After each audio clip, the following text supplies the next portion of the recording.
unom na katuig, no? May tuig, unom na po ko katuig, sige, misa-misa nila.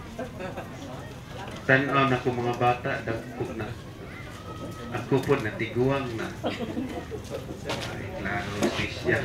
Kini ang unod sa homily ni Father Ray Undap ang nagmisa atol sa pagdumdum sa unom ka tuig sa Ampatuan Massacre. Gitambungan ang mga misa sa mga pamilyang biktima sa Maguindanao Massacre ni atong milabay tuig 2009, bulan sa Nobyembre petsa 23. Anaa sa kapin usa ka gatos ang mitambong sa usa ka misa sa Forest Lake Cemetery, kung diin gilubong ang 12 ka miyembro sa media nga pulos taga Jansan. Pagkahuman sa misa, nagsindi og kandila ang matag kabanay tungod sa lubngangan sa ilang mahal sa kinabuhi. Dunay walay mapugnan nga muhilak.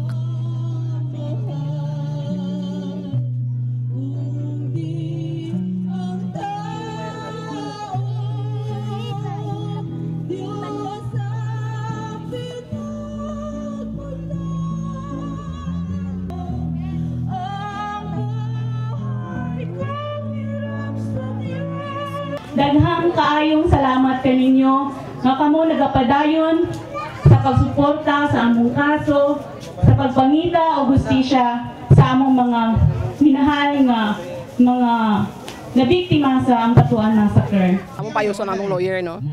Siguro magpa-meeting sa amin, mag-talk mi sa among lawyer para ang ubang pamilya pod ma-inform siya nga ang usa na mo ka lawyer formally mo out.